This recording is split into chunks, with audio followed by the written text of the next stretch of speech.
We are live. Woohoo! Wonderful. Wow. Hello, hello, hello, everyone. Thank you all for joining. We are happy to see that you are coming in for a pastor and a therapist. As you know, those of you who've been with me, I am Dr. Frederica Brooks Davis, and I am the therapist. And I'm Pastor Byron Benton, and I'm the pastor in the pastor and the therapist. All right, we're going to change those upfront views. So today we are actually talking about the caregiver's journey. This is Caregiver's Journey Part 2, Love, Challenges, and Grace. And I want to recap what we talked about last week. We had some great feedback, and we invite you to actually put your comments or questions in the chat.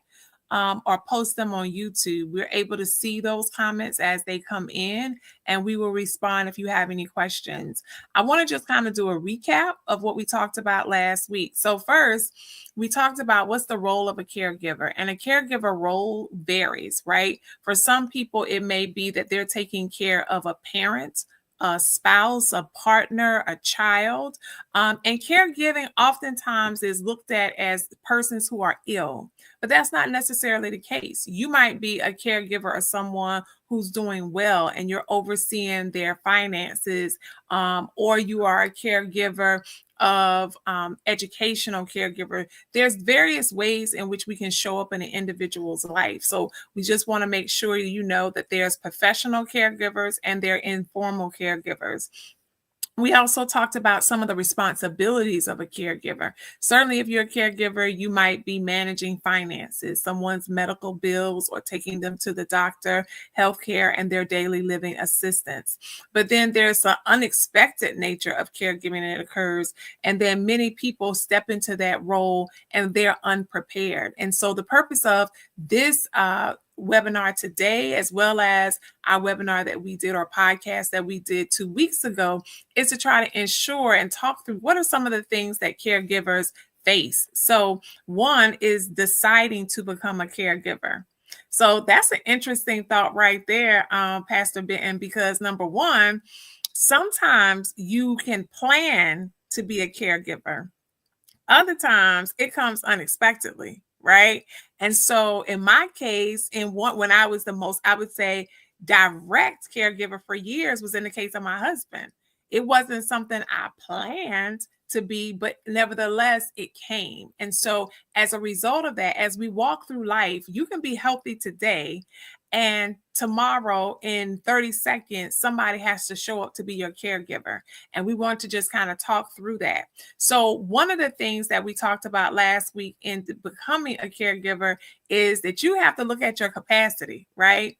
And we talked last week about siblings. Pastor Byron shared about his family and how they've been intentional. I'll let him talk a little bit about that for a recap. But the bottom line is, as you are alive today, at some point in our life, we may have to have a caregiver. And so if you're at a place now where you can make decisions for yourself, we encourage you to be empowered now to decide who would you have to serve as a caregiver in the event you cannot make a decision for yourself. How do you want to live? Where do you want to live? And then are you preparing for that? So are you looking at long-term care insurance plans? Are you preparing for the future? Or if you're young, what are those plans? And then evaluate your alternatives. Oftentimes it is in community that if you place a loved one in a nursing home or a care facility or a senior living facility, that it has been taboo or seen as though you're not caring for your respective loved one.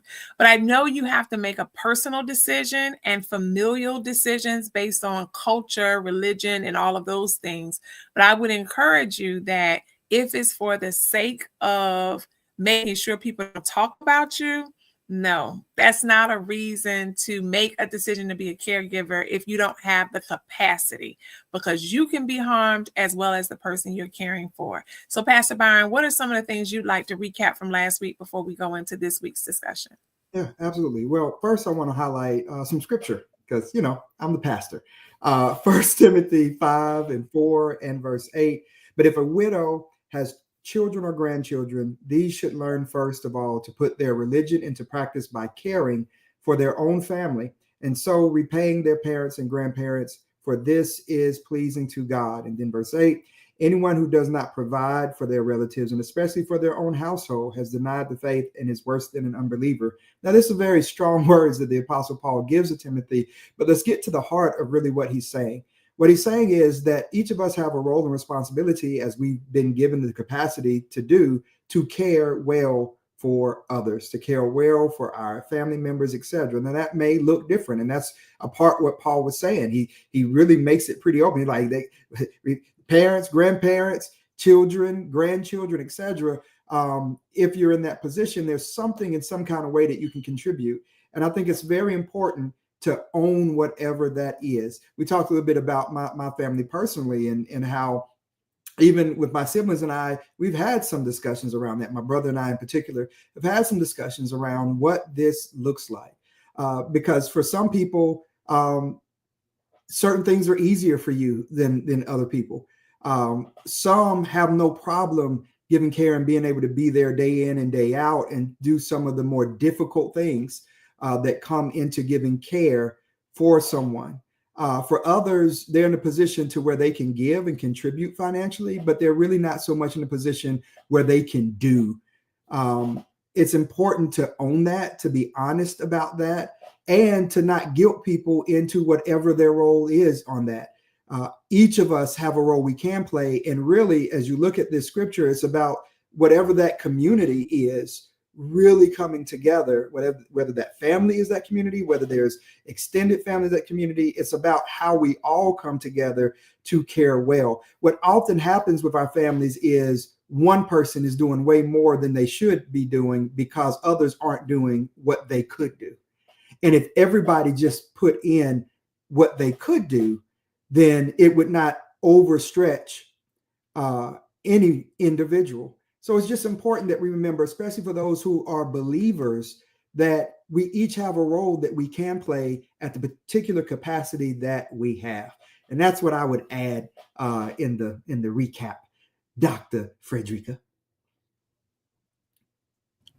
All right, that was an excellent recap. So let's then think about caregiving, and let's look at what are some ways in which we can honor caregivers, but also how can you as a caregiver honor yourself? Like, what are some of the things that you can do to ensure that you are able to continue the journey? I know some of the things that I did was I rallied a team of people who could come allow me to go get my hair done. Like, that might seem simple, but when you're caregiving, oftentimes it's the person's needs before your own. So go get your hair done, or maybe it's a situation where you want to go get your nails done. Sometimes, guess what, caregivers, honoring yourself is going to sleep. Like, there were times where I was just like, I need a nap. So that's a way in which you can take care of yourself. It does not cost money. Taking a walk are ways in which you can take care of yourself. Other ways in which if you know a family member or a friend is caring for a loved one, how about offer to just send them some food or give them a gift card that they can buy themselves something to eat? Or if you know the person that they're caring for, how about offer respite, right? So if you can go by the nursing home or the hospital and sit there while they can just go take a break, those are ways that you can say thank you. And to Pastor Byron's point, if your siblings, some siblings have different gifts. The Bible talks about how we have the whole body, but it's a purpose. Each purpose, everything is for a purpose. And in that regard, it's the same thing with relationships, right? So one sibling may have the financial resources, another may be the one who will change that person's diaper. Guess what? Whether you contributed $10,000 or you changed that family member's diaper, both of you all are equal. Your service, as long as your spirit is in the right place, is equal. There's none division there. So what are some other ways in which you would say, Pastor Byron, we can honor caregivers? Well, also in line with what you said, receive the help. Literally just today in talking with someone, they were the mentality, because sometimes when you're a caregiver, it's real easy for you to help others, but not receive the help because you feel like you're going to be a burden on them. When actually the Lord has positioned people around you who want to love you in that way. They don't see it as a burden. They're following Galatians 6:2. It says, bear one another's burdens. I remember the Donny Hathaway song, He Ain't Heavy, He's My Brother, right? So it's remembering that it's okay to allow someone else to care for you, and sitting down and actually sorting through what does it mean to actually care for yourself. Some people who have been caring for others so long and have completely been neglecting their own needs and their own desires, you may not even know what they are. So you now need the space, and you need maybe some processing friends, even a therapist, to just assess, what do I want? What do I need? I might need to get a massage. There might be something I might want to work out and be able to get away to the gym for 30 minutes or to an hour. You may have some goals for yourself. What are your hobbies? Some people, gardening is a sense of connectivity to earth and God, and they need to have that. And I just need you to come and sit with my loved ones so I can just go out in the garden for a little while. Or you can even be with them and they can be in the garden too, but just somebody to tend to them so that I can get my plug in here. Maybe you're athletic, maybe you like to play golf, or maybe you're out there on the pickleball court, etc. It's figuring out what is it that you like to do. Maybe going to get your nails did is your thing. And you know, I learned from my wife that is therapeutic. I did not know that was a thing until I got with her, and I found out that for her, it's bigger than just the nails looking good. It's the whole experience for her. I used to feel the same way about going to the barbershop, but then I lost my hair. So, but even that, it can be a thing. I just want to go get my hair done or my hair cut, and I know I can do it technically myself, but there's something about going that gives me life. So what I would say is, you've got to really sit down and figure out in this season, what is it that makes me feel like I'm being poured into, that's rejuvenating me, that is self-care for me? What spaces are important to me? It may be, hey, just come and sit, Mom, so I can go to church. I want to go to my church. I want to worship in that atmosphere. I want to connect, or I want to serve. I want to serve in the food pantry, or what have you. Again, there's so many different options, more than I can sit here and list. The key is, you've got to have the time and space to actually sort what it is that you need for you, so that you can get rejuvenated, your soul can be replenished, and now you come back and you can give better care. The last thing I'll say about it, Dr. Frederica, it's in the best interest of the one you're giving care to that you are cared for well. If you go down, or if you're not at your best, it impacts the one you're giving care to. So it's actually in their best interest that you have a full cup. If you have a full cup, they have more that they can get from you. Your attitude is better. Your engagement is better. Your energy is better. And whoever they are, they would prefer that, I can promise you, than trying to receive from a cup that's completely empty or just has a little bit of water in it. So that's great. Now I'm going to flip us a little bit too, right? So just as we talked about the importance of allowing yourself as a caregiver to be cared for, we also want to, as we are looking at why and assessing how we like to be cared for or honored, we also want to take an assessment of our motivation. And what do I mean by that? Some people provide care because by providing care, it's validation for them. So it may not be so much that I am providing care because I love that person. You might love them, but your motives are wrong. So oftentimes there are persons who may come into therapy and they have resentment. And the resentment is that every time they turn around, they are the person that everybody calls. The question, though, is it that they only are calling you because you're the only one? Or have you positioned yourself to be the one because you like feeling needed? And so we want to also be mindful that when we talk about being caregivers, that part of understanding and serving in this role is our motivation. We do not want to be resentful caring for other people, but we also want to make sure that when we're caring for other people, even though it's a good thing, if our motives are wrong, then it's not a good thing. And so in that situation, sometimes we are stressed out and we're burdened from our responsibilities as a caregiver because we want everybody to depend on us. It's not that people won't help, it's that you won't accept it, and you won't accept it because perhaps sometimes it's unconscious that you like the feeling that everybody has to call you. And that's why you're doing what you're doing. So as we provide care for others, let's just make sure that we tap into why did I raise my hand and say, I'll take care of it. And making sure that it really is because it's a call to care and we genuinely want to do it versus it being another hidden motivation. All right. So with that being said, we talked about self-care already for caregivers, but what are some of the challenges that caregivers face? Emotional toll, stress, financial strain, family dynamics. We've kind of touched on that a little bit last week. And then balancing the life of a caregiver. And we saw actually after the podcast a couple of weeks ago, several people posted as it pertains to caregiving and caregiving for children.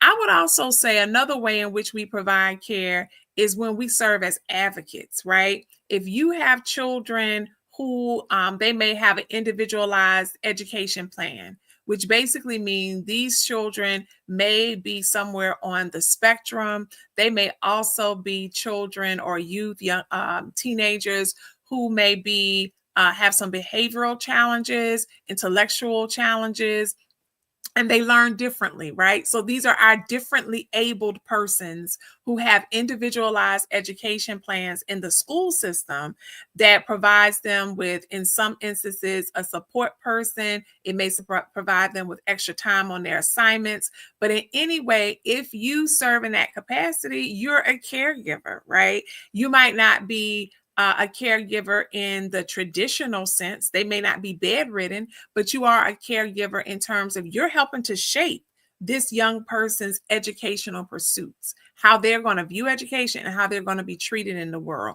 So that's another way in which we can provide care. But let's then move into family wounds, right? Family wounds and caregiving. So Pastor Benton, as a pastor, I know that it's possible if it's like being a pastor. My grandfather was a pastor of two churches back home, and I have plenty of pastors in my family. Oftentimes, when it comes to caregiving and family dynamics, families often will go to a pastor. And now we're seeing it more in therapy, though there's stigma with therapy. We still seeing it showing up there. So tell me how, if you have seen family wounds show up in caregiving and in families, and what might you offer? We talked about this a little bit last week, but for those 2 weeks ago, those who didn't see it, tell us a little bit about that. Yeah. So one of the things I'll say, any unresolved issues tend to show up whenever there's crisis, right? So even when you look at homegoing, someone passes away and the family has to come together. Typically, when families aren't already together and then they have to come together, all the reasons why they're not together begin to show up. So everything from the family dynamics of one child feeling like another sibling was favored by a parent, or one child feeling like that the other one never did do anything. Think about the prodigal son, right? The prodigal son kind of really didn't hold his weight. The eldest son had a lot of beef when the prodigal son came back at how he was well received by the father. And the idea was that, you don't really have the right to be here. to do anything now because you hadn't been there. So there are these unresolved issues. That person may genuinely be wanting to contribute now, right? But their motives are seen as being impure. Oh, you're here now because you know this particular family member is not well, and you think there may be something good for you in the event they transition, they pass away, right? All these dynamics begin to come to pass. What I would say is what's very important is helping the family to center on that the reason why they're here is to care for the person they need to care for, and that is the priority. And so let's center a little bit first, because that's the issue at hand. We cannot give bad care to them because we have unresolved issues within ourselves. Now, there are times where those issues are at a level, right, to where they're still not at a place to where they can work together. It is playing out. They can't be in the same space, etc. And that requires a deeper conversation that I'm going to pass back over to you, therapist, on. But the priority is in providing the spiritual help and support is can we get to a place where we can do this for your brother or your sister or your parent or your grandparent, where we can prioritize their care and then figure out an agreement on what your role is on doing that, and that you're okay with that is kind of the first approach that I look at. What are your thoughts? Well, it's interesting you say that, right? Because you hit the nail on the head. Like, I think about families where you don't know the person's motive. And unfortunately, what happens, to your point, is nobody takes a step back. So let's say you have a family and it's 5 siblings. And in that sibling family, you have 2 people who have been missing.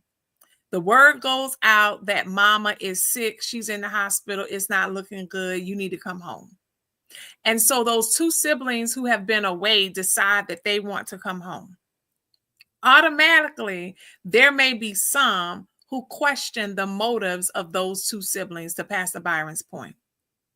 If you are in a family where you find that to be the case, I think it's wise to then, not in your mother's hospital room or not in her bedroom in the house where she's hearing it, it would be wise then to call on a family friend or seek respite services so you can then go out together as a family and have the conversation.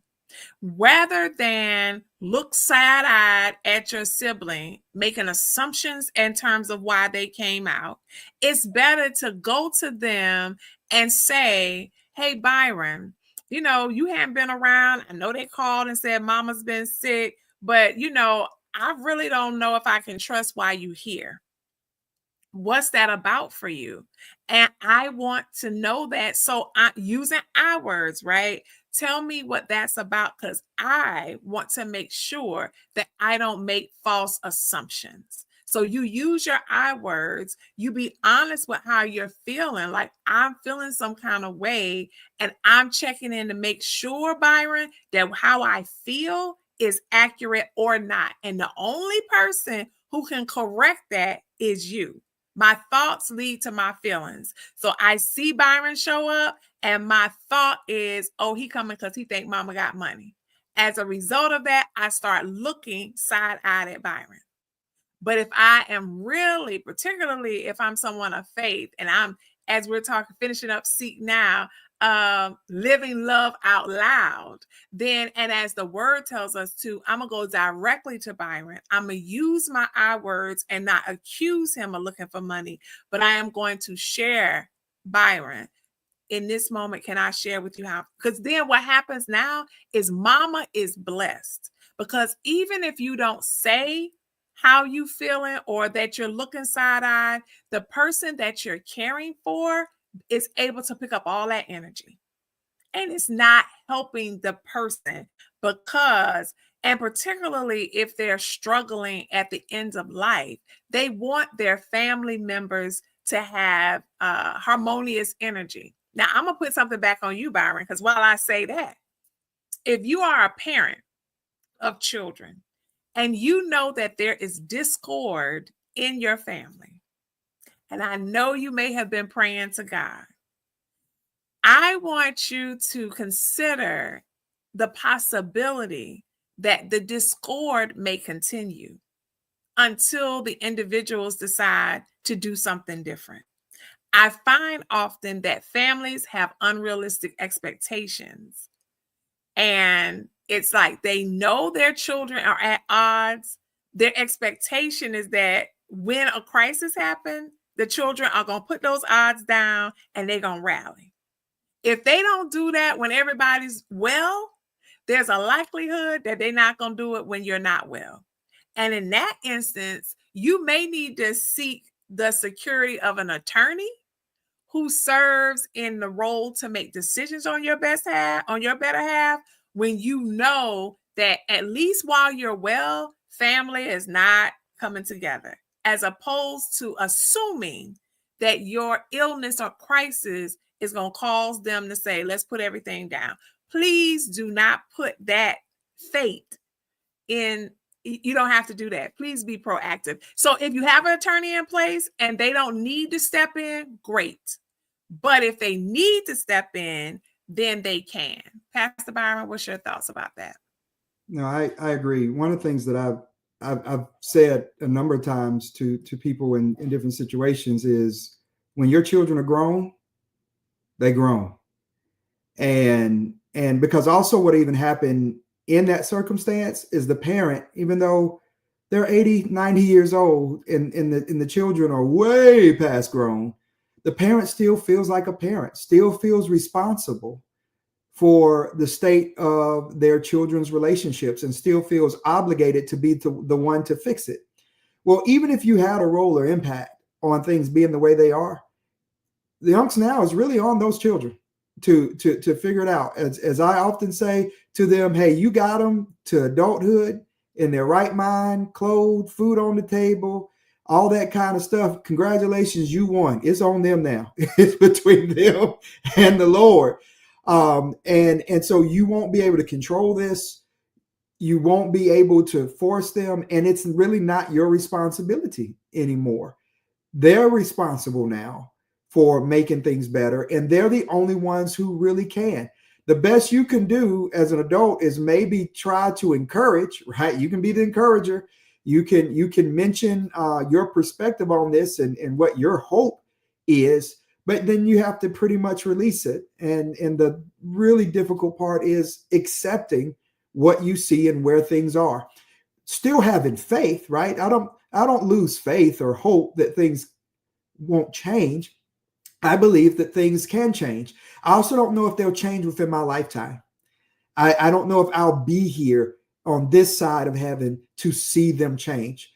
So I don't limit God to operating within a timeline that is comfortable for me. I keep my faith, but I also accept what I see and move accordingly, and don't take on more responsibility than I am actually responsible for and in control of. And that is easier said than done, because our children pull us on us in a way like none other. The best example or analogy I heard of having a child is that having a child is like having your heart ripped outside of you and watching it run around.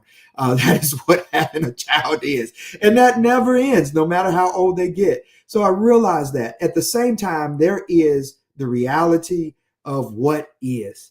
And that is, they're grown folk. And as grown folk, if they don't want to get along or put in the work that requires to get along, there ain't nothing you can do about that. You just got to give them to the Lord and say, God bless my children, and ask other people, pray for them. And you move on about your situation, especially if you're the one being cared for, because these are precious moments for you. You don't want to lose any minute that you have left. If you've been given a diagnosis of Alzheimer's or things of that nature, these very debilitating, painful diseases, with whatever you have left, you want it to be meaningful. And that is what I would encourage to be asserted to them. Hey, look, y'all not going to waste what time I got left. Y'all not going to waste what, if you come around here, you're going to have to act a particular way, because don't bring that mess around me. because I've got this time left, and I need y'all to respect and honor that. And so I would encourage you, even as the person being cared for, to own what your expectations are and how others are going to care for you, while you can articulate that, and how those dynamics, whatever they are, should not impact you in a way. Like Frederica said, it's inevitable in some kind of way to impact, right? But like Frederica said, take that conversation away from me, right? Like the fact that they think you the one sick, they gonna come in here arguing and acting a fool. Now your blood pressure up. And now the nurses folk got to come in here and give you extra stuff. And it ain't because you sick, it's because you sick of them.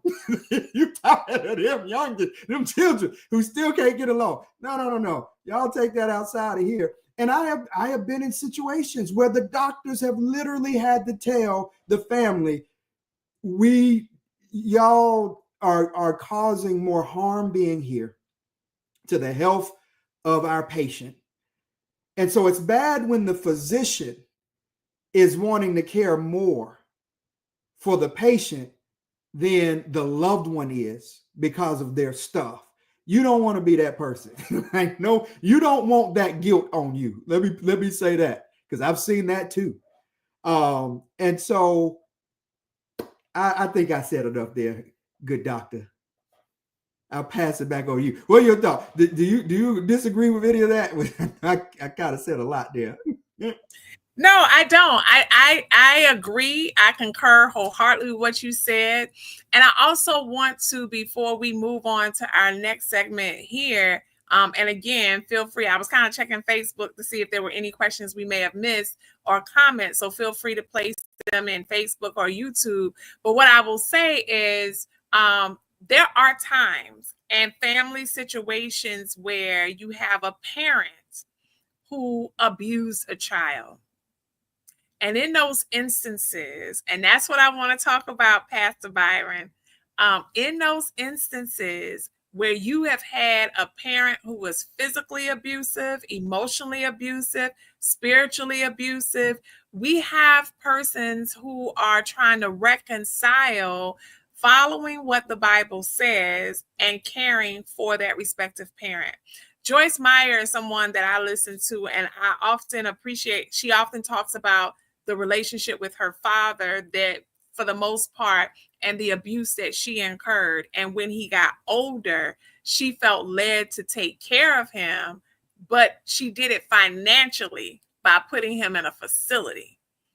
And so the reality of that is knowing that for some of us, if you have been abused by the person that needs care, for me, I am not suggesting that you have to be the person to provide care for them. And this is particularly true if those feelings, the emotions, and the work has not been done to acknowledge the abuse. We're not suggesting you put yourself in an abusive situation by caring for someone who abused you.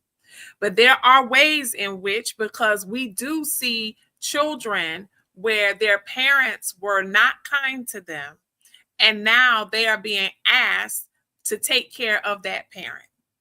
They come into therapy, and it's difficult because they acknowledge that, yes, I know what the word says. I know this is my parent, but I really am not in a place to be able to care for them. And so in those moments, they're trying to figure out, what can I do? And in those moments, the best thing you can do might be to put them in a nursing home and make sure that they receive services. Because I promise you, if you have not worked through the resentment, the hurt, as far as what you experienced, when you are caring for that person, all those feelings and emotions will come back. And we don't want you, no matter how I say spiritual you are, you're human. And in that moment, you might be in a situation where you can cause harm to that person because you're angry or not. This reminds me, and I'll pass it on to one of my favorite movies is Diary of a Mad Black Woman. And in that movie, you see where the wife is called to care for her husband and what she goes through. And I just think it's a true depiction of, like, I know that movie almost line by line because I watched it while I wrote my dissertation. So the point I'm making, if you know the movie or if you don't, that all of us may be called to a time when we have to care for somebody that we're not really feeling or hurt us in some way. And so before we accept a call, find out if helping them physically is the best course of action. What are your thoughts, Pastor? Yeah, I want to add another layer to it because I've seen this too. It's not been that the person was abusive, but they were absent.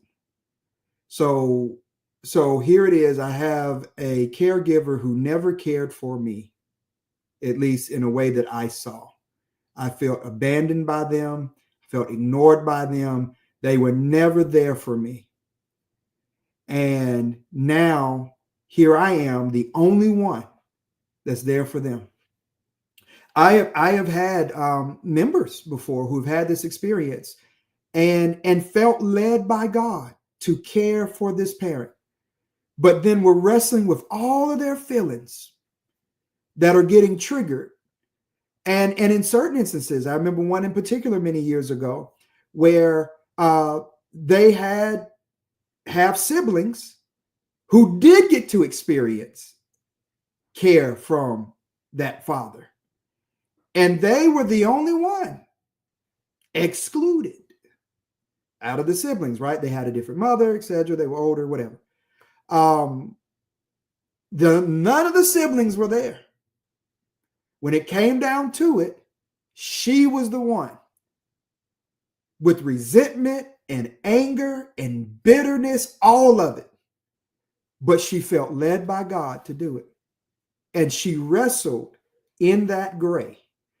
And that's a part of what I wanted to say here. It's not a clear and clean cut way when you've got these varying experiences and emotions.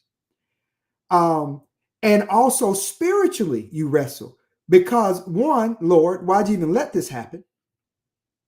Two, you mean to tell me after what I've been through and the wounds I have that I'm supposed to, right? So what I would say is you really have to wrestle honestly with that. You're not a bad person or have a lack of faith because you have these real emotions and experiences, right? You bring all that into your spiritual walk with the Lord because it's very mucky, it's very miry. And there's certain days where you're going to struggle with that thing a little more than other days. I think, and I see him on here, he commented, Raphael James, he just wrote a book, I don't want to talk about it, where he really goes into what it's like, caring for a child, right, who's on the spectrum, right, in a significant way, and how that's forced him to wrestle with God and faith and believing for a miracle and all these different things and the antidotes that we say in churches sometimes just aren't helpful, things of that nature. Because if we're honest about that journey, for some of us, it's a long suffering journey. It is one in which it's not easy, and you don't really know exactly how to navigate it. And we can't even tell you right now, oh, just do step 1, step 2, step 3. You're going to have to figure that out for yourself with the Lord. And watch this, and it can look totally different than somebody else in your exact same situation. There's no cookie cutter way to this. But for each person, what I believe is there is a way through it. And it's finding the path for you that is your way. Those are my thoughts about it, good doctor. No, that's good. And this is going to take us in the segue of kind of what we talked about earlier, which is when assisted living or nursing homes are the best option. I would say to what Pastor Byron just said, sometimes assisted living facilities and or nursing home is the best option for your loved one. I will tell you, interestingly enough, from my personal experience, really, when you look at nursing homes or respite places, it's often the elderly. So when my husband was sick, looking for some place at that time, he was 39. It was difficult finding a place when he had to go to rehab. And so one part of that is when you're well, take a look now. How many of you that live in your respective area know where the best facilities are? And I'm talking about the facilities that if you had to be somewhere, you know where they are. If you don't know, I encourage you to do your research and look now. If you had to go into care, where would you want to go? Right? Because we're trying to empower you to make decisions now, not when you're in a crisis. So find out. And when I say the best facilities, that's relative to you. So, what makes sense for you? Do you want a facility where it's close to your family members? Like all of those things, whatever is your best, then that's what I'm encouraging you to do. Recognizing what your limitations are, whether or not. So, for example, if you are somebody who you're afraid of blood, if you are someone not comfortable, if someone has enuresis, or wets the bed at night because they cannot reach a device to help them, or they cannot get up out of the bed. If in fact that's you and your face is going to be, scowl, or you're going to look with content, that's not helping the person you're caring for. In many ways, they are already challenged by the fact that they can't care for themselves. So they need someone who feels comfortable putting on gloves and helping them. And also, in a practical sense, if you are a person and your physical strength is not there to turn a person and make sure if they're bedridden that they don't get bed sores, then that's maybe when you want to look at assisted living and nursing homes. And then you have to, we talked about already, make peace with the decision that you make and give yourself grace. Understand that oftentimes the very people who are critical of the decision that you made are also the ones seeing you struggle and they never offered help. So I'm going to say that again. Oftentimes, when it comes to making decisions about do I place my loved one in a facility or not, the people who are being critical of you, they already know that you have been stressed, taking care of the loved one, and they never offered to help. Or if they did, they stopped by, brought you a chicken dinner, and kept it moving. They did not stop by and say, what can I do to help you? Instead, oftentimes they stopped by and told you what they were going to do for you. And what they did, you may not have needed that chicken dinner. What you may have needed was a way out of the house, or you may have needed the $10 versus the meal that they purchased. So again, when you are thinking about these things, make sure you make decisions proactively as much as possible, and then do your research if it's more reactionary oriented. What do you think, Pastor Byron? I agree. And where I see people struggle the most with this are oftentimes older couples. As a spouse, you want to be able to take care of your spouse. As you get of a certain age, you may not be able to lift them. You may not have the physical ability to do so. And then you begin to feel that you're not being a good spouse, or that you're not able to fulfill your vows and care for them for better or for worse, sickness or in health. When in actuality, you're just in a season of life where you yourself don't have the capacity to physically care for them well. And also, there's the fact that they would be somewhere else. You don't get to see them as regularly, and all that, all of those thoughts. And I see this particularly too. Some couples, they don't have children. They don't have any family to lean on in that kind of way. And so it puts them in a conundrum where you watch the spouse really go downhill in their health as well, because what little bit of water in their cup they have, they are throwing it right into the other spouse. And it's a very painful experience to even watch, all because really what really needs to happen and what's in the best interest of both people now is that probably the resource of a facility that can accommodate and care well for that person be where they are. And depending on where you live, there are even facilities that will allow both people to come. One will be cared for and get the nursing assistance that they need, and the other is more of an independent living space. And so you can come and go as you please. A lot of our bigger cities like Atlanta and places like that have facilities like that. And so, again, going back to what Frederica said, finding out what the resources and things are out there so that you know, hey, this is like insurance. We hope we never have to use this. But in the event we do, I know that there's a place where I can be with my spouse, but also that my spouse can get the care that they need. That'd be what I would add to it. Awesome, awesome. So we are going to bring this to a close here. Our time is Wait, coming wait, up. wait. Wait, You forgot. You forgot. what did I forget? You forgot that what about people, good doctor, who have been caregivers Mm-hmm. and their loved one they were giving care to for years and time have transitioned, and now they're having to embrace life without being a caregiver. What Mm-hmm. about them? Do you have anything before you leave us and go do whatever the good doctor therapist does?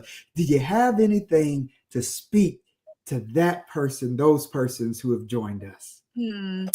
Thank you for that. See, one head is better than two. Two heads are better than one, I should say. So thank you to my partner there in this journey, because this did come up last time. I would say to those who have been caregivers, and so of course he passed it on to me because he knows that I was a caregiver for my husband and who transitioned. And so you spend that time caring for them, and that's your life. Like your priority is caring for them, working, managing life, paying bills, and you are accustomed to that.